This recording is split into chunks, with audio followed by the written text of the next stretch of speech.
الحمد لله نحمده ونستعينه ونستغفره ونؤمن به ونتوكل عليه ونعوذ بالله من شرور أنفسنا ومن سيئات أعمالنا من يهده الله فلا مضل له ومن يضلل الله فلا هادي له وأشهد أن لا إله إلا الله وأشهد أن محمدا عبده ورسوله أما بعد أعوذ بالله من الشيطان الرجيم بسم الله الرحمن الرحيم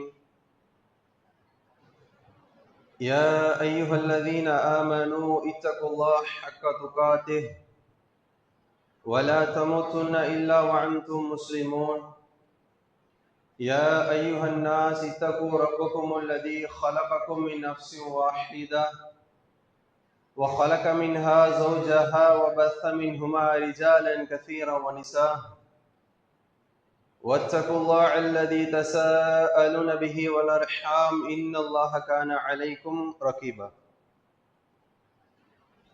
يا أيها الذين آمنوا وقولوا قولا سديدا يصلح لكم أعمالكم ويغفر لكم ذنوبكم ومن يطع الله ورسوله فقد فاز فوزا عظيما قال نبينا صلى الله عليه وسلم فإن أصدق الحديث كتاب الله وأحسن الحديث هدي محمد صلى الله عليه وسلم وشر الأمور محدثاتها وكل محدثة بدعة وكل بدعة ضلالة وكل ضلالة في النار.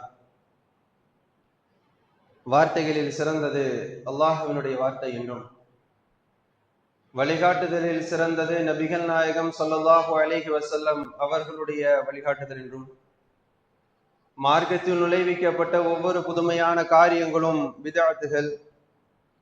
பிதஅத்துகள் அனைத்தும்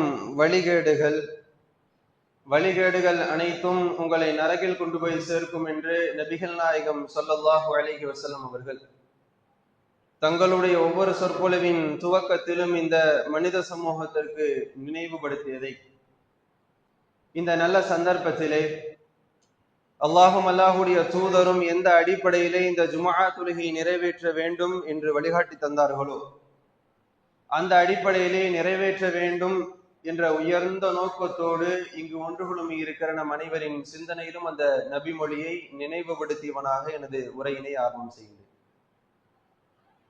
அன்பிற்கும் பாசத்திற்கும் உரிய எல்லாம் வல்ல அல்லாஹ்வின் அடியார்களே,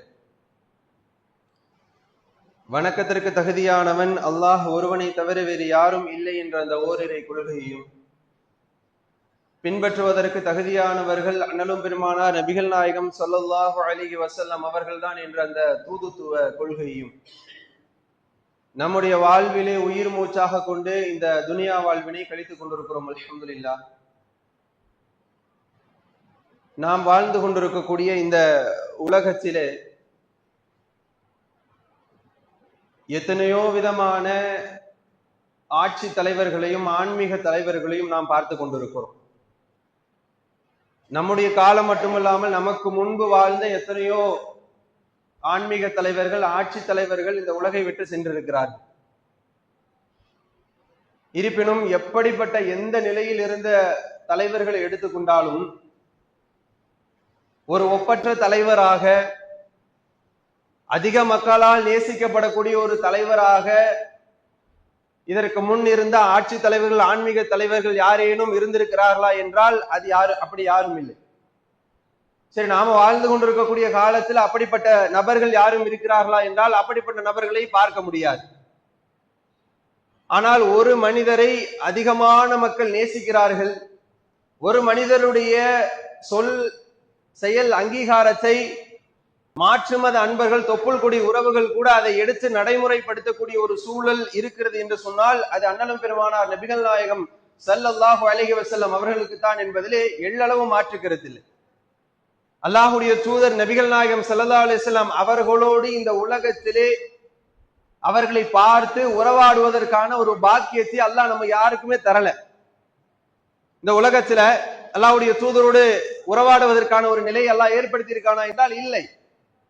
ஆனால் யாருக்கு அந்த பாக்கியத்தை அல்லாஹ் கொடுத்திருக்கிறான் என்று சொன்னால் சஹாபாக்களுக்கு அந்த பாக்கியத்தை அல்லாஹ் கொடுத்தான். சஹாபா பெருமக்கள் என்ன செய்தார் என்று சொன்னால், அல்லாஹ்வுடைய தூதருடைய அனுதின செயல்பாடுகளையும் அல்லாஹ்வுடைய தூதருடைய எல்லா விதமான நடைமுறை வாழ்க்கையும் நேரடியாக பார்த்த சஹாபா பெருமக்கள், அவர்களோடு ஒன்றி உறவாடிய சஹாபா பெருமக்கள், அவர்களுக்கு பணிவிடை செய்த சஹாபா பெருமக்கள். இப்படி இருக்கையில நமக்கு இந்த வாய்ப்பை அல்லாஹ் தரவில்லையே என்ற ஒரு வருத்தம் நம்மிடத்திலே ஒரு புறம் இருந்தாலும், அல்லாஹ் ரப்புல் ஆலமீன் அதற்கான வாசலை இன்னும் திறந்து வைத்திருக்கிறான் என்பதை மிகப்பெரிய ஒரு மகிழ்ச்சிக்குரிய ஒரு செய்தி. எப்படி அல்லாஹ் திறந்து வைத்திருக்கிறான்? இந்த உலகத்துல நீங்கள் நேசிக்கக்கூடிய உங்களுடைய முஹம்மதோடு நீங்கள் உறவாடுவதற்குரிய பாக்கியம் கிடைக்கவில்லையா, அந்த பாக்கியத்தை உங்களுக்கு மறுமையில் நான் தருகிறேன். நீங்கள் நேசிக்கக்கூடிய உங்களுடைய தூதரோடு நீங்கள் இருக்க வேண்டுமா? பல நல்ல அறங்களை அல்லாஹ் ரப்புல் ஆலமீன் தன்னுடைய தூதர் மூலமாக நமக்கு சொல்லி தருகிறான். இந்த முஹம்மதோடு நீங்கள் மறுமையிலே உறவாடலாம். அவரோடு நீங்கள் என்ன செய்யலாம்? அனுதினமும் அவரோடு நீங்கள், அவர் எங்கெல்லாம் போறாரோ அங்கெல்லாம் போலாம். சுவனத்துல அவரோடு நீங்கள் ஒன்றி உறவாட வேண்டும் என்று சொன்னால் பல நல்ல அறங்களை உங்களுக்கு நான் சொல்லித் தருகிறேன் என்று அல்லாஹ் தனது திருமறை வாயிலாகவும் தனது தூதர் வாயிலாகவும் நமக்கு சொல்லித் தரக்கூடிய செய்திகளை பார்க்கிறோம். ஒரு கணம் யோசித்து பாருங்கள், சஹாபா பெருமக்கள் அல்லாஹ்வுடைய தூதரை நேரடியாக பார்த்து அவர்களோடு உறவாடி இருந்தாலும் அல்லாஹ்வுடைய தூதர் நபிகள் நாயகம் ஸல்லல்லாஹு அலைஹி வஸல்லம் அவர்கள் இந்த செயலை சொல்லும் பொழுது அதற்கென்ற பல முஸ்லீம்களிலே ஈடுபட்ட மக்கள் அந்த சஹாபாக்கள். நம்ம அல்லாஹ்வுடைய தூதரோடு தான் உலகத்துல வாழ்ந்துட்டோம்ல, அவரோடு தான் இருந்து விட்டோம் அல்லவா, மறுமையில வாய்ப்பு கிடைத்தால் இருப்போம் என்ற நிலையில் அந்த சஹாபாக்கள் இல்லை. அதற்கான வாய்ப்பை தேடி தேடி அலைந்த மக்கள் சஹாபாக்கள், முனைப்பாக செயல்பட்ட மக்கள் சஹாபாக்கள். அல்லாஹ்வுடைய தூதரிடத்திலே ஒரு நபி தோழர் வருகிறார். அல்லாஹ்வுடைய தூதரே, நான் மறுமையிலே வெற்றி அடைய வேண்டும், மறுமை நாள் எப்பொழுது வருகிறது என்ற கேள்விகளை எல்லாம் முன்வைக்கிறாங்க. முன்வைக்கக்கூடிய நேரத்தில் அல்லாஹ்வுடைய தூதர் அவர்கள் கேட்கிறாங்க, நீங்கள் அந்த நாளுக்காக என்ன சேமிப்பு செய்து வைத்திருக்கிறீர்கள்? மறுமை எப்பொழுது வரும் என்ற கேள்வி வைக்கிறீங்கல்ல, அதற்கான சேமிப்பு உங்களிடத்துல என்ன இருக்குது என்ற கேள்வியை அல்லாஹ்வுடைய தூதர் திரும்பி வைக்கிறாங்க. இதை கேட்ட உடனே அல்லாஹ்வுடைய தூதரிடத்தில் அந்த நபி தோழர் சொல்லுகிறார், அனுதினமும் என்னுடைய அமல்களை நான் செய்து கொண்டிருக்கிறேன், அதற்கு மேலாக அல்லாஹ்வையும் அல்லாஹ்வுடைய தூதரையும் என்னுடைய உயிருக்கு மேலாக நான் நேசிக்கிறேன் என்று அல்லாஹ்வுடைய தூதரிடத்தில் அந்த நபி தோழர் சொன்ன மாத்திரத்தில் அல்லாஹ்வுடைய தூதர் அவர்கள் சொல்லுகிறார்கள், அந்த மஹ்மன் அஹ்பப்த, நீங்கள் யாரை நேசிக்கிறீர்களோ அவர்களோடு நாளை மறுமையிலே இருப்பீர்கள், சுவனத்திலே இருப்பீர்கள் என்று அல்லாஹ்வுடைய தூதர் நபி ஸல்லல்லாஹு அலைஹி வஸல்லம் அவர்கள் அந்த நபி தோழருடைய கேள்விக்கு பதில் சொல்லி அனுப்புறாங்க. அல்லாஹ்வுடைய தூதர் மேலதிகமாக சொல்றாங்க, நீங்கள் என்னோடு மறுமையிலே இணக்கமாக நெருக்கமாக இருக்க வேண்டுமா?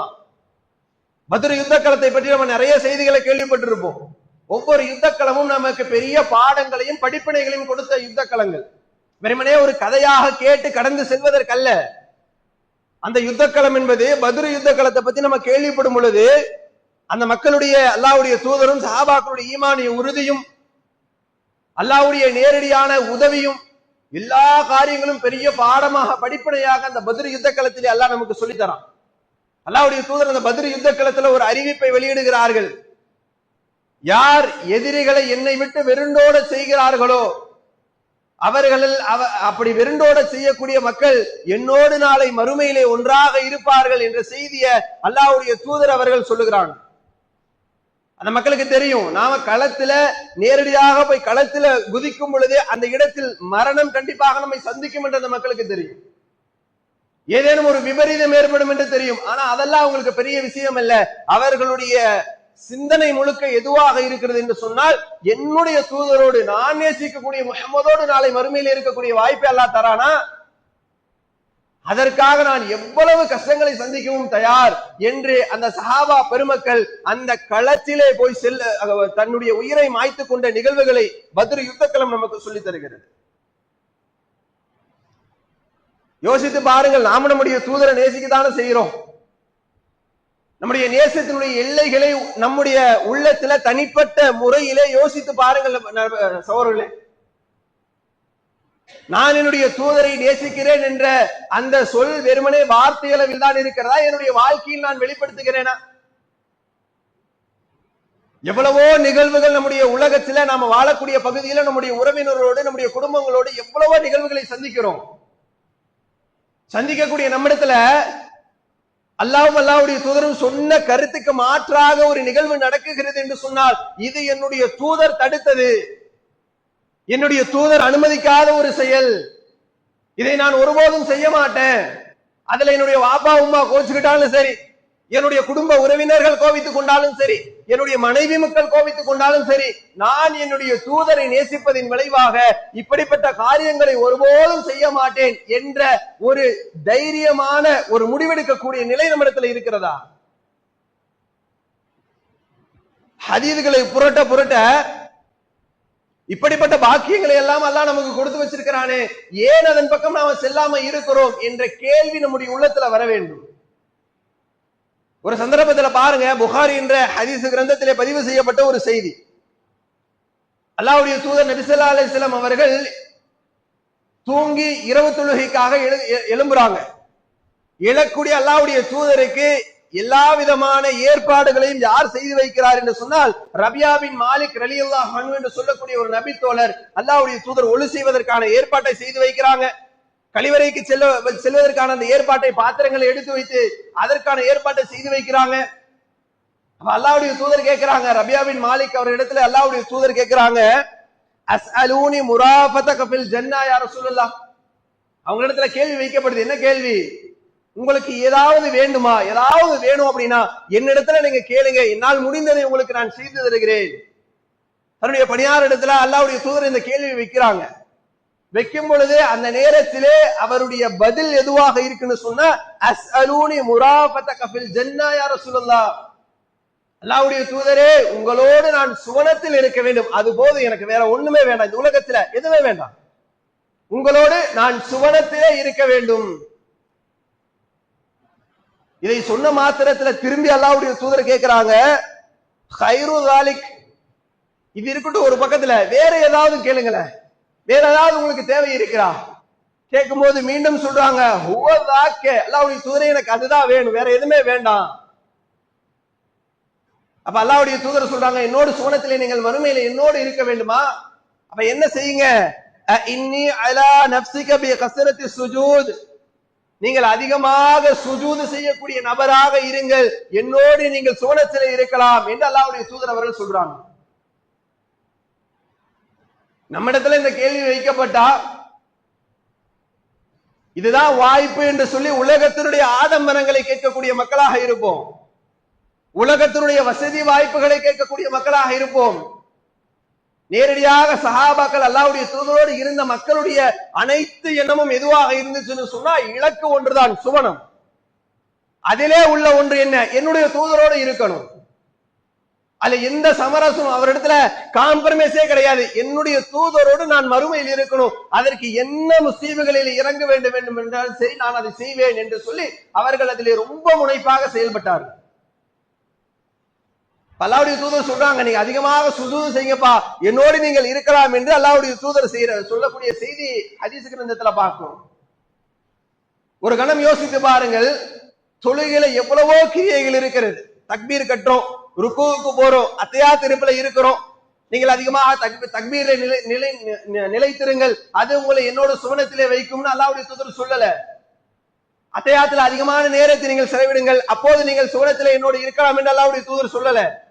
ருக்கு செய்றீங்களா, அதுல அதிகமான நேரத்தை செலவிடுங்கள், அப்படி சொல்லல அல்லாஹ்வுடைய தூதர். எதை கொண்டு போய் வைக்கிறாங்கன்னு சொன்னா, சஜ்தாவுடைய நேரத்துல நீங்க அதிகமாக சஜ்தா செய்யுங்கள், அது உங்களை என்னிடத்துல நெருக்கமாக்கும்னு சொல்றாங்க. ஏன் தெரியுமா? எப்படிப்பட்ட ஒரு மனிதனாக இருந்தாலும், பணபலம் படைத்தவன், பொருளாதாரத்துல மேம்பட்டவன் அல்லது தாழ்வு நிலையில் இருக்கக்கூடியவன், அன்றாட கூலிக்கு பாடப்படக்கூடியவன் யாராக இருந்தாலும் தன்மானம் என்று ஒன்று இருக்கு இல்லையா, அந்த தன்மானத்தை ஒருபோதும் விட்டுக் கொடுக்க மாட்டான். அதில் ஒன்றுதான் காலிலே விழுவது. ஒரு நபர் சொல்றார், என்னுடைய காலில் விழுந்தா உன்னுடைய தேவைகளை நிறைவேற்றி தருகிறேன் என்று சொன்னா, மனமார்ந்த மும்பை காலில் விழுந்துருவானா? வேறு வழி இல்லாமல் ரொம்ப மன நெருக்கடியோடு அவனுடைய தன்மானம் அவனை தடுக்கும் இல்லங்க. இப்ப யோசித்து பாருங்கள், அல்லாஹ் ரப்புல் ஆலமீன் இந்த சஜிதா செய்வதன் மூலமாக மனிதனுடைய தன்னிலையை உணர வைக்கக்கூடிய ஒரு சூழலை அல்லாஹ் அந்த இடத்துல வைக்கிறான். அல்லாஹ்வுடைய சன்னிதானத்துல போய் தன்னுடைய நெற்றியை வைத்து அல்லாஹ்விடத்துல எல்லாவற்றையும் தன்னுடைய தேவைகளை எல்லாம் கேட்கக்கூடிய, தன்னுடைய பாவத்திற்கான மன்னிப்பை கேட்கக்கூடிய ஒரு மனிதனாக அந்த மனிதன் இருக்கும் பொழுது அந்த நேரத்தில் யோசிக்கக்கூடிய ஒரு நிலை எப்படி தெரியுமா இருக்கும்? நாம ஒண்ணுமே இல்லை இந்த உலகத்துல, தன்னுடைய சிரத்தை கொண்டு போய் சஜிதா செய்யும் போது நிலத்திலே வைக்கும் பொழுதுதான் ஒரு மனிதன் உணருவான், நம்ம ஒண்ணுமே இல்லையே இந்த உலகத்துல. போட்டி, பொறாமை, பித்தலாட்டம், ஆணவம், அகம்பாவம் எல்லாத்தையும் ஒழிச்சு கட்டக்கூடிய ஒரு இடமாக அல்லாஹ் அந்த சஜ்ஜா செய்யக்கூடிய ஒரு நிலையை வச்சிருக்கிறான். சஜ்ஜா செய்யும் போது மனிதன் தன்னுடைய நிலையை உணர்வான். நான் என்ன நான் கோடான கோடிக்கு சொந்தக்காரனாக இருக்கலாம், பல நிறுவனங்களுக்கு அதிபதியாக இருக்கலாம், எப்படிப்பட்ட ஒரு நல்ல ஒரு மேம்பட்ட வாழ்க்கையை வாழக்கூடியவனாகவும் இருக்கலாம். ஆனா அந்த இடத்துல மனுஷன் யோசிப்பான், நான் ஒண்ணுமே இல்லை, எல்லாம் என் ரப்பு கொடுத்தது, என்னால என்ன வந்துட்டு அப்படின்னு அந்த இடத்துல அல்லாஹ் யோசிக்க வைப்பாங்க. அதனால் அல்லாஹ் ரப்புல் ஆலமீன் எதை கொண்டு வந்து வைக்கிறான்? சஜிதாவை அதிகமாக செய்யுங்கள். தன்னுடைய தூதருக்கு அல்லாஹ் சொல்லித்தரான், சஜிதாவை அடியார்களை அதிகமாக செய்ய சொல்லுங்க, அப்பொழுது உங்களோடு மறுமையில் இருக்கலாம். ஒரு வாய்ப்பு அல்லாஹ் ஏற்படுத்தி தரான். எப்படிப்பட்ட பாக்கியம்! ஆனா இன்றைக்கு தொழுகையினுடைய நிலையே நம்ம இடத்துல அவசரமா தான் இருக்கு. தொழுகை என்று எடுத்துக்கொண்டா அந்த தொழுகையினுடைய நிலையை நம்ம எப்படி மாற்றி வைத்திருக்கிறோம்? அது ஒரு பரபரப்பான ஒரு சூழல்ல, அதுல ஒரு நிதானம் இல்ல. நம்முடைய ரப்போடு நம்ம பேசுறோம், நம்முடைய ரப்போடு நம்ம உரையாடி கொண்டிருக்கிறோம், நம்முடைய ரப்பு நமக்கு பதில் அளிக்கிறான், அல்லாஹ்வுடைய தூதர் சொல்றாங்க. அப்ப அதையெல்லாம் ஒரு புறம் வைத்து விட்டு அதில் அவசரமாக அந்த தொழுகையை நிறைவேற்றக்கூடிய ஒரு நிலை இருக்கிறது என்று சொன்னால் சஜிதா எங்க? அப்புறம் நாம நம்முடைய நிலையை மாற்ற வேண்டும். நம்முடைய தூதரோடு இருக்கணும், நம்ம இடத்துல ஆசை இருக்குன்னா அந்த ஆசை வெறித்தனமான ஆசையாக மாறும். நம்ம இடத்துல என்னுடைய தூதரோடு நான் இருக்கணுங்க, அதுல நான் 2 நிமிடம், நான் 3 நிமிடம் நான் சஜிதா செய்வேனா, அதை 5 நிமிடமாக நான் மாற்றுவேன், அதிகமாக நான் சஜிதாவிலே ஈடுபடுவேன். ஏன்? அது என்னுடைய தூதரோடு நாளை மறுமையில் என்னை கொண்டு போய் வைக்குவேன். அதற்காக அதை நான் செய்வதிலே நான் கண்டிப்பாக நான் முனைப்படுவேன் என்று நம்முடைய உள்ளத்திலே ஒரு முஸ்லீம் எடுக்க வேண்டும். சோழன் ஹதீதுகளை பாருங்கள். சஹாபா அல்லாஹ்வுடைய தூதரை இரவு நேரத்துல காணும்னு சொல்லி தன்னுடைய மனைவி என்ன செய்யறாங்கன்னு சொன்னா, ஆயிஷா ரலியல்லாஹு அன்ஹா தன்னுடைய கணவரை காணவில்லையே என்று சொல்லி தேடுறாங்க. இரவு நேரத்துல பாக்குறாங்க, தன்னுடைய கணவரை பக்கத்துல காணல. அப்ப ஆயிஷா நாயகி நேரா எங்க போறாங்கன்னு சொன்னா பள்ளிவாசலுக்கு போய் பாக்குறாங்க, வேற எங்கேயுமே போகல. நம்முடைய உயிரினும் மேலான நம்முடைய தூதர் எப்படிப்பட்ட வழிகாட்டியாக இருக்கிறார்? அல்லாஹ் ரப்புல் ஆலமீன் திருமறை குர்ஆனிலே சொல்லுகிறார், இந்த முஹம்மது இடத்திலே அழகிய முன்மாதிரி இருக்குன்னு அல்லாஹ் சொல்றானே, அந்த முன்மாதிரியை இந்த விஷயத்திலும் அல்லாஹ்வுடைய தூதர் நமக்கு காட்டுறாங்க. ஆயிஷா அம்மையார் போய் பள்ளியில பாக்குறாங்க. பள்ளியில பார்க்கும்போது வல மஸ்ஜிதுல் மஸ்ஜித ஃபஇதா ஹுவ சாஜிதுன், அல்லாஹ்வுடைய தூதரை போய் பள்ளியில பாக்குறாங்க. அல்லாஹ்வுடைய தூதர் அவர்களை சஜிதா செய்த நிலையில் ஆயிஷா அம்மையார் பாக்குறாங்க. பள்ளியில போய் பார்க்கும்போது எந்த நிலையில இருக்கிறாங்க? தன்னுடைய ரப்போடு நெருக்கத்திலே இருக்கக்கூடிய ஒரு நிலையை அல்லாஹ்வுடைய தூதர் அவர்கள் அந்த நிலையில் இருக்கிறார்கள் என்று சொல்லி ஆயிஷா அம்மையார் அறிவிக்கக்கூடிய செய்தியை பார்க்கணும். சஹாபாக்களை பத்தி அல்லாஹ் ரப்புல் ஆலமீன் திருமறை குர்ஆனிலே சொல்லுகிறான். சூரத்துல் ஃபத்ஹ்ல 29வது வசனத்தை எடுத்து படித்து பாருங்கள். அல்லாஹ் ரப்புல் ஆலமீன் சொல்லுகிறான், முஹம்மது ரசூலுல்லாஹ், இந்த முஹம்மது தூதராவார். வல்லதீன மஅஹு அஷித்தாஉ அலல் குஃபார், காஃபிர்களிடத்திலே அவர்கள் கடுமையாக நடந்து கொள்ளக்கூடியவர்களாக இருப்பார்கள். ருஹமாஉ பைனஹும், தங்களிடத்திலே அன்பு பாராட்டக்கூடியவர்களாக இணக்கமான மக்களாக இருப்பார்கள் என்று சொல்லிட்டு அல்லாஹ் அவர்களுடைய அடுத்த நிலையை சொல்றான் பாருங்க. அல்லாஹ் சொல்றார், ருஹமாஉ பைனஹும் தராஉம் ருக்அன் சுஜ்ஜதும் யப்தகூன ஃபضலம் மினல்லாஹி ரில்வானா, அவர்கள் என்ன செய்யக்கூடிய நிலையில் இருப்பார்கள்னு சொன்னா ருக்கு செய்பவர்களாகவும் சஜிதா செய்பவர்களாகவும் அவர்களை நீங்கள் காண்பீர்கள். அல்லாஹ் அவருடைய பண்புகளை, சஹாபாக்களுடைய பண்புகளை சொல்லும் பொழுதே வரிசைப்படுத்தினான். இறை நிராகரிப்பாளர் இடத்துல அவர் ரொம்ப நுணுக்கமாக, ரொம்ப தெளிவாக அவரிடத்துல கடுமை காட்டக்கூடியவர்களாக இருப்பாங்க. தங்களிடத்தில் என்ன செய்வாங்க? ரொம்ப இணக்கமாக இருப்பார்கள். அவர்களை நீங்கள் எந்த நிலையில் பார்க்கலாம் என்று சொன்னால் சஜிதாவையும் ருக்குவையும் அதிகமாக செய்யக்கூடிய மக்களாக நீங்கள் பார்ப்பீர்கள் என்று சொல்லிட்டு அல்லாஹ் அடுத்து சொல்றான், அவர்களின் முகங்களில் உள்ள சஜிதாவின் வடுவே அவர்களுக்கு அடையாளமாகும் என்று சொல்லி அல்லாஹ் ரப்புல் ஆலமீன் திருமறை குர்ஆன்ல சொல்லக்கூடிய செய்தியை பார்க்கணும். நாம இந்த பட்டியலுக்குள்ள வரணும், நாம இதுல அதிகமாக நம்ம ஈடுபடுத்த வேண்டும் என்று சொன்னால் யோசித்து பாருங்கள், சஹாபாக்களுடைய நிலை எப்படி இருந்திருக்கிறது. அவர்களுடைய எல்லா விதமான இலக்குகளும் என்னுடைய தூதரோடு நான் இருக்கணும், அதுக்கு என்ன வேணாலும் செய்வேன்ற ஒரு முனைப்புல போனாங்களே. ஒவ்வொரு நிகழ்வாக அல்லாஹ்வுடைய தூதர் தன்னுடைய வாழ்க்கையிலிருந்து நடைமுறைப்படுத்தி காட்டுறாங்க. ஒவ்வொரு செய்தியாக அல்லாஹ்வுடைய தூதர் நமக்கு சொல்லித் தராங்க. இதையெல்லாம் இலகுவான செய்தியாக எடுத்துக்கொண்டு அதை நடைமுறைப்படுத்த நம்ம முற்பட வேண்டும் சோழர்களே. முஸ்லிம் என்ற ஹதீஸ் கிரந்தத்தில் பதிவு செய்யப்பட்ட ஒரு செய்தியை பாருங்க. அல்லாஹ்வுடைய தூதர் அவர்கள் சொல்லுகிறார்கள், அனவ காஃபிலுல் யதீம் ஃபில் ஜன்னதி ஹாகதா வ அஷார பிஷ்ஷஃபாஅத்தி வல் உஸ்தா வ ஃபர்ரஜ பைனஹுமா ஷைஆ. அல்லாஹ்வுடைய தூதர் சொல்றாங்க, நானும் அனாதையின் காப்பாளனும் சொர்க்கத்தில் இப்படி இருப்போம் என்று கூறி தன்னுடைய சுட்டு விரலையும் நடுவிரலையும் இப்படி அல்லாஹ்வுடைய தூதர் காட்டுறாங்க என்று ஹதீஸ் கிரந்தத்திலே பார்க்கிறோம். அல்லாஹ்வுடைய தூதர் அடுத்த வழியை காட்டுறாங்க, நானும் அனாதையின் காப்பாளரும். ஒரு அனாதை ஒருவர் அரவணைக்குகிறார் என்று சொன்னால் அவருக்கும் எனக்கும் மத்தியில எந்த விதமான இடைவெளியும் இருக்காது. நானும் அவரும் சொர்க்கத்தில் எப்படி இருப்போம், இந்த இரண்டு விரலை அல்லாஹ்வுடைய தூதர் காட்டி சொல்றாங்க, இப்படி நெருக்கமாக இருப்போம் என்று சொல்லி அல்லாஹ்வுடைய தூதர் சொல்லக்கூடிய செய்தி முஸ்லிம் என்ற ஹதீஸ் கிரந்தத்திலே பார்க்கிறோம். அனாதையின் காப்பாளர் என்று சொன்ன உடனே நம்முடைய கண்முன்னே எத்தனையோ மக்களை பார்க்கிறோம். அனாதையினுடைய நம்முடைய நிலை எப்படி போகும்? தாய் தந்தை இழந்திருப்பாங்க, குடும்ப உறவினர்களை விட்டு அனாதை காப்பகத்துல இருப்பாங்க. ஆனா இஸ்லாம் சொல்லக்கூடிய அனாதைக்கான ஸ்டேட்மெண்ட் என்ன தெரியுமா? அவனுக்கு தாய் இருப்பான், அவனுக்கு உறவினர்கள் இருப்பார்கள், அவனுக்கு எல்லா விதமான உறவுகள் இருக்கும், தந்தை இழந்திருப்பான், அவன் அனாதையுடைய பட்டியல். தந்தை இல்லாமல் இருப்பாங்களங்க, அவன் அனாதையுடைய பட்டியல் அல்லாஹ்வுடைய தூதர் கொண்டு போய் வைக்கிறாங்க. இந்த மாதிரி நம் கண் முன்னே எத்தனையோ மக்கள் இருக்கிறார்கள். நம்மளால் முடிந்த உதவிகளை செய்திருக்கிறோமா? ஒரு கணம் இந்த இடத்தில் யோசித்து பாருங்கள். அல்லது அதற்கான வழிகாட்டுதல்களை யாருக்காவது கொடுத்திருக்கிறோமா? இந்த தருணத்தில் யோசித்து பாருங்கள். எப்படிப்பட்ட ஒரு புரட்சி அல்லாஹ்வுடைய தூதர் உருவாக்குறாங்கன்னு சொன்னா, அறியாமை காலத்துல வாழ்ந்த மக்கள். எப்படிப்பட்ட அறியாமை? பெண் குழந்தை எல்லாம் பிறக்குதுன்னு சொன்னா அதையெல்லாம் உயிரோடு புதைக்கக்கூடிய அளவிற்கு வெறி பிடித்த ஒரு நிலையில் இருந்த மக்களை அல்லாஹ்வுடைய தூதர் தன்னுடைய பெரும் புரட்சியின் காரணமாக ஒரு மாற்றத்தை கொண்டு வராங்க அந்த மக்களிடத்துல. எப்படிப்பட்ட மாற்றம் என்று சொன்னால், அல்லாஹ்வுடைய தூதர் நபி ஸல்லல்லாஹு அலைஹி வஸல்லம் அவர்கள் ஹிஜ்ரி 7ல உம்ரத்துல் கலா, அதாவது ஹிஜ்ரி 6ல செய்ய வேண்டிய உம்ராவை ஹிஜ்ரி 7ல அல்லாஹ்வுடைய தூதர் செய்யறாங்க. செய்த அல்லாஹ்வுடைய தூதர் நபி ஸல்லல்லாஹு அலைஹி வஸல்லம் அவர்கள் என்ன செய்யறாங்கன்னு சொன்னா, உம்ராவை முடித்து விட்டு அப்படியே வந்து கொண்டிருக்கிறார்கள். உடன் நபி தோழர் எல்லாம் இருக்கிறாங்க, அலி ரலியல்லாஹு அன்ஹு போன்ற பெரும் பெரும் சஹாபாக்கள் எல்லாம் கூட இருக்கிறாங்க. அந்த நேரத்துல அல்லாஹ்வுடைய தூதர் நபி ஸல்லல்லாஹு அலைஹி வஸல்லம் அவர்களை நோக்கி, அலி ரலியல்லாஹு அன்ஹு அவர்களை நோக்கி யாரு வரான்னு சொன்னா, உஹது யுத்த களத்திலே கொல்லப்பட்ட ஹம்ஸா ரலியல்லாஹு அவருடைய மகள் இவங்களை நோக்கி ஓடி வர்றாங்க. ஓடி வரக்கூடிய நேரத்துல அலி ரலியல்லாஹு அன்ஹு என்ன செய்யறாங்க, அந்த குழந்தையை வாரி தூக்கி அணைத்துக் கொள்கிறார்கள். அணைத்துக் கொண்டு தன்னுடைய மனைவி ஃபாத்திமா ரலியல்லாஹு அன்ஹா இடத்துல கொண்டு வந்து கொடுக்கிறாங்க. இந்த குழந்தையை சாலிஹான பிள்ளையாக நாம் வளர்த்த வேண்டும் என்று சொல்லி அவருடைய மனைவி இடத்துல கொடுக்கிறாங்க. இது இதோடு நிக்கல.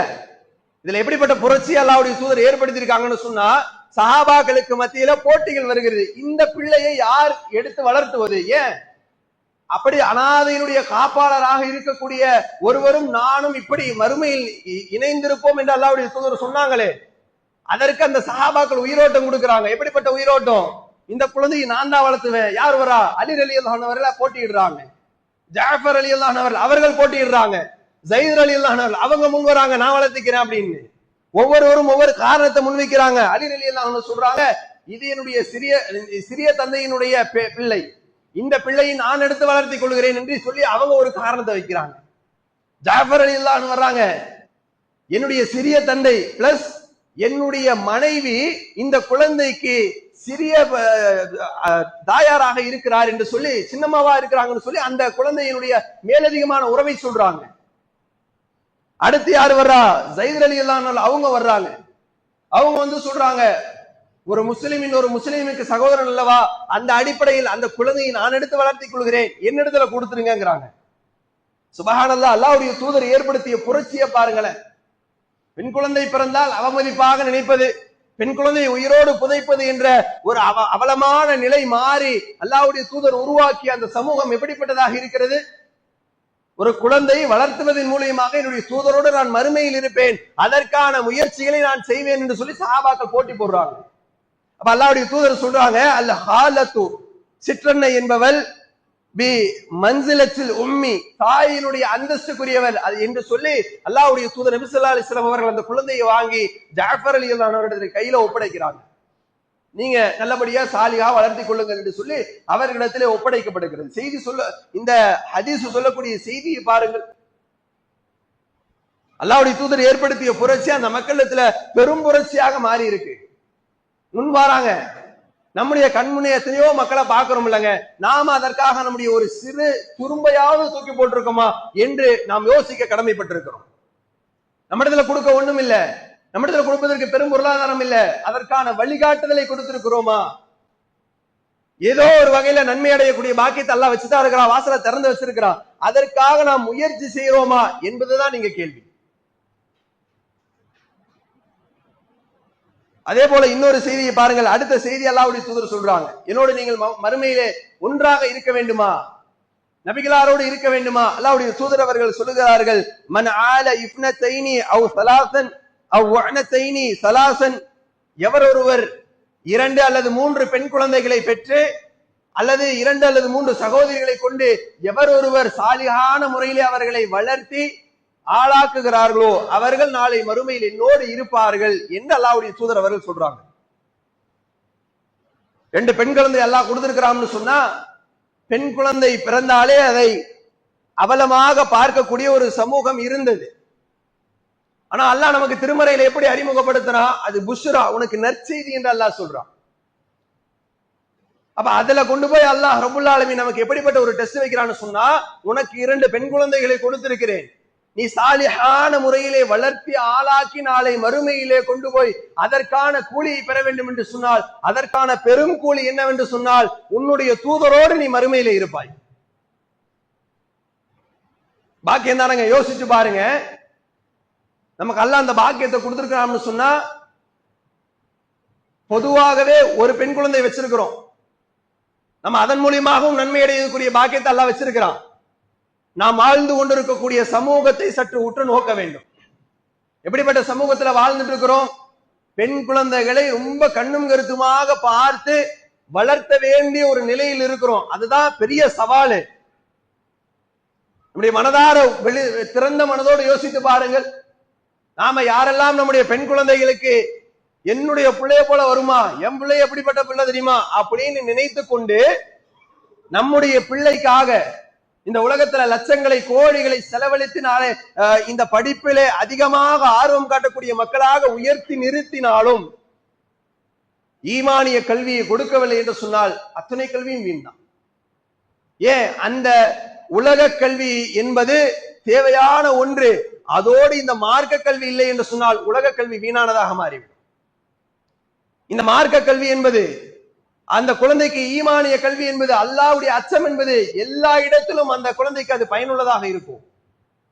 இன்னைக்கு சமூக வலைதளத்தை பார்க்க தானங்க செய்கிறோம். சமூக வலைதளத்தினுடைய நிலை எப்படி இருக்கிறது? முழுமையான ஹிஜாபோடு இன்றைக்கு நம்முடைய சமூகத்தை சேர்ந்த எத்தனையோ பெண்கள் வலைதளங்களில் ஒவ்வொரு பாட்டுக்கும் ரீல்ஸ் போடக்கூடிய மக்களாக இருக்கிறார்கள்.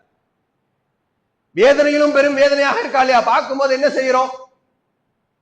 பார்க்கும் பொழுது நம்முடைய மனதார அவர்களை திட்டிவிட்டு கடந்து சென்று விடுகிறோம். ஆனால் ஒவ்வொருவரும் நம்ம யோசிக்கணும், நம்முடைய வீட்டிலும் பெண் குழந்தைகள் இருக்கிறது. இது போன்ற பலா முசீபத்துகளை பார்த்து நம்முடைய பிள்ளைகளும் மாறிவிடக் கூடாது, நம்முடைய பிள்ளைகளை நாம சாலியான முறையில வளர்த்தணும் என்ற ஒரு நிலை நம்மிடத்துல இருக்கணும்.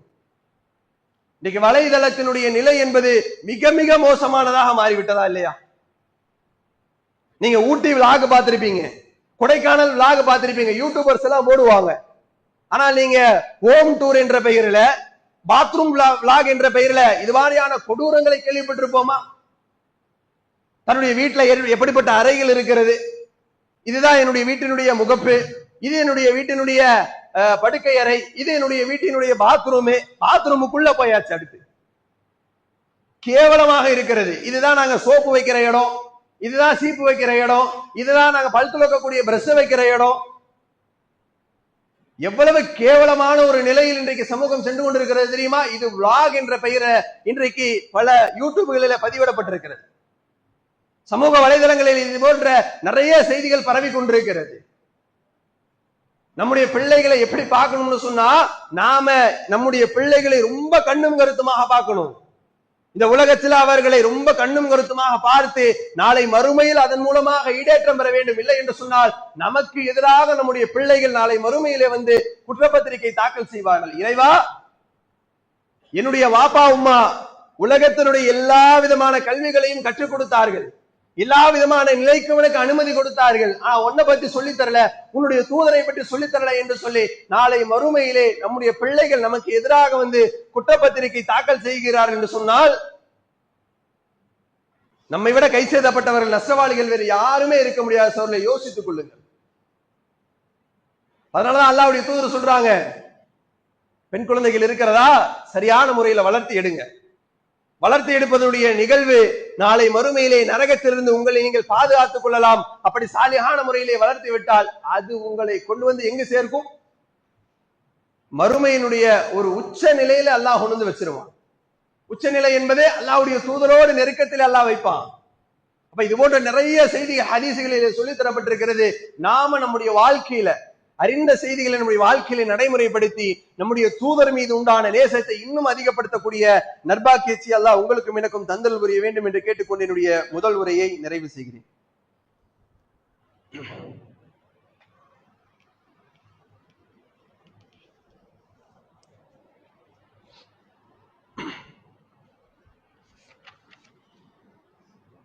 அல்ஹம்துலில்லாஹ் அஸ்ஸலாத்து வஸ்ஸலாமு அலா ஹாத்தமில் அம்பியாய் வல் முர்சலீன், அம்மா பஅத்.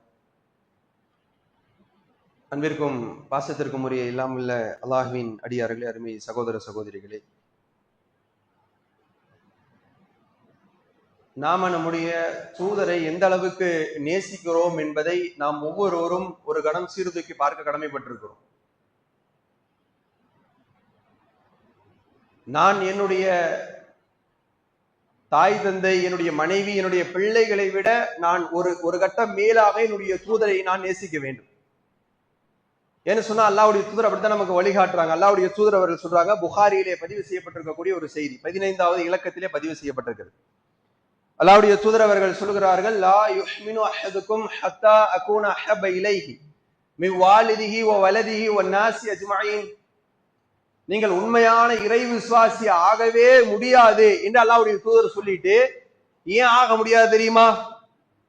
உங்களுடைய தாய் தந்தை, உங்களுடைய உறவினர்கள், உங்களுடைய பிள்ளைகள், இவர்களை எல்லாம் விட நீங்கள் என்னை நேசிக்காதவரை உண்மையான இறை விசுவாசி ஆக முடியாது என்று அல்லாஹ்வுடைய தூதர் அவர்கள் சொல்லுகிறார்கள். இந்த ஒரு செய்தி போதும், நம்முடைய தூதரை எந்த அளவுக்கு நாம நேசிக்கணும்.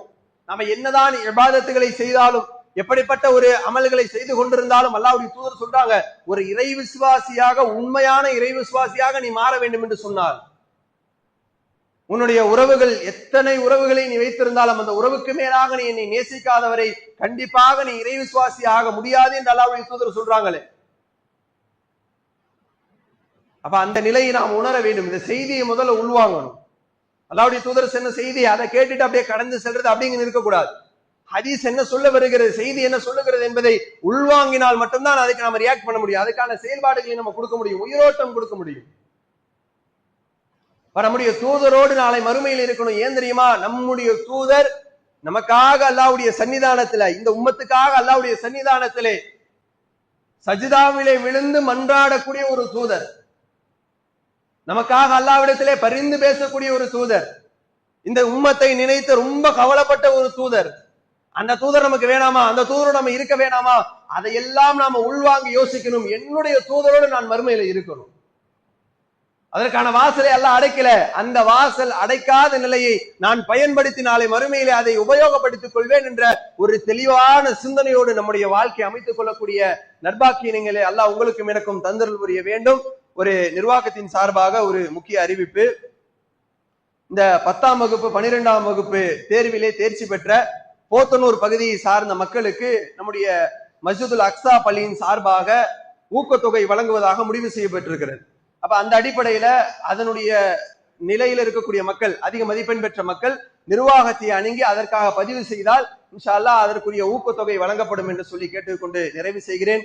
வாஹிர் தவானா அல்ஹம்துலில்லாஹி ரப்பில் ஆலமீன். அஸ்ஸலாமு அலைக்கும் வரஹ்மத்துல்லாஹ்.